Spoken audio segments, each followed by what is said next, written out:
So hello friends, today we are going to cover the Squirrel Cage Induction Motor. The induction motor have many types, and this is the first one.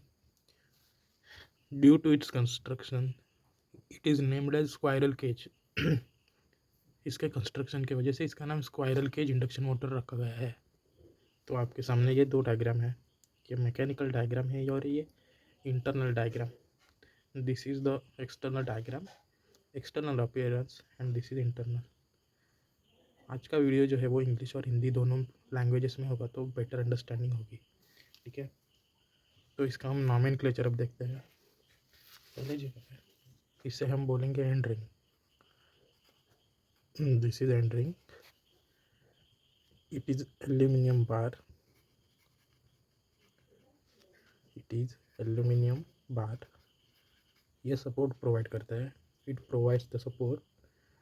And this is steel illumination. This diagram is sufficient, these both diagrams are sufficient to get good marks. And this is a shaft.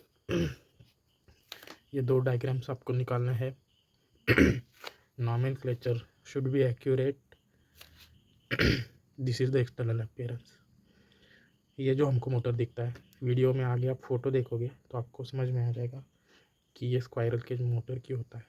इसका जो internal जो है winding वो 120 degree apart होता है और parallel नहीं होता, ऐसे नहीं होता, ऐसे थोड़ा टेढ़ा होता है। इसकी वजह से इसका नाम स्क्वायरल केज है। तो इसका नॉमेनक्लेचर देखते हैं।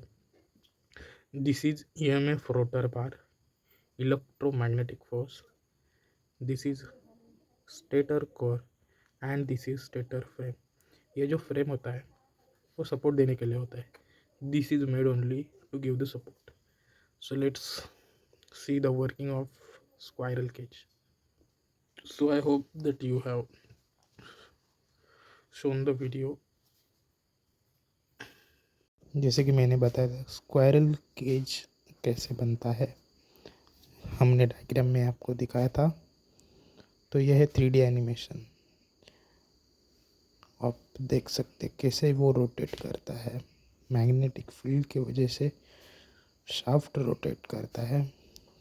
तो एनिमेशन के हेल्प से आप समझ सकते हो कैसे है वो। सो आई होप फ्रेंड्स आपने वीडियो देखा होगा और आपको बेटर अंडरस्टैंडिंग हुई होगी। अब हम देखते हैं एग्ज़ाम के पर्सपेक्टिव से क्या लिखना है, what we have to write exactly in the examination. So this is the working principle, it is based on principle of electromagnetism as the three-phase supply is given to stator winding. Rotating magnetic field is produced and speed is called the sync speed. जो magnetic field होता है वो produce करता है speed. ठीक है, हम आगे देखते हैं। ऐसे ही आपको एग्जाम में लिखना है या फिर अपने लैंग्वेज में आप लिख सकते हो। You can also use your own language, but the point is you have to write correctly. The technical words are so important. I am going to highlight those words. So firstly, stator. We already saw what is stator. It has a laminated core with space apart which covers stator winding. The windings are apart by 120 degree. That is most important. 120 degree electrically and mechanically also. Since it is connected to AC supply, it produce rotating magnetic field. जो stator हमारे वो बहुत important part है। इसके आगे है rotor. Rotor is the moving part of induction motor. It converts electrical energy to mechanical output. Electrical energy मतलब हम जो सप्लाई देते हैं उसे इलेक्ट्रिकल एनर्जी बोलते हैं, और मैकेनिकल आउटपुट मतलब वो जो रोटेशन करता है तो वो मैकेनिकल आउटपुट हुआ। तो ये बहुत ज़्यादा इम्पोर्टेंट पार्ट्स है। बाकी आपके वर्ड्स में आप लिख सकते हो जो भी है। Then fan is present at back of the rotor for the heat exchange to environment, so the temperature of motor gets maintain. तो जो है वो टेम्परेचर मेंटेन करने के लिए होता है. ठीक है, इसके आगे देखते हैं इसके आगे जो हमारा पॉइंट है वो है बेयरिंग। बेयरिंग तो वर्किंग तो आपको पता ही होगा, पर टेक्निकल लैंग्वेज में क्या देते हैं, क्या कहते हैं वो हमें देखना है। It is use to reduce friction, heat and avoid metal to metal contact. मतलब जो है फ्रिक्शन जो होता है वो कम करने के लिए बेयरिंग का यूज़ होता है। आप अपने लैंग्वेज में लिख सकते हो, but those technical words are most important, so you have to write it correctly.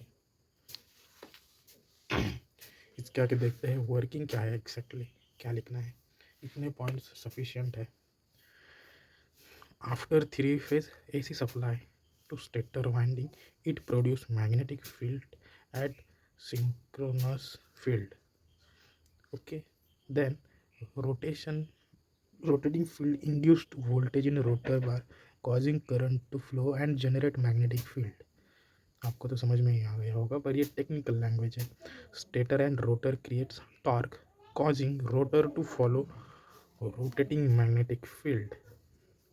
Due to lack of tangential force, rotor slows as current induced, then force restores, gets steady. Okay.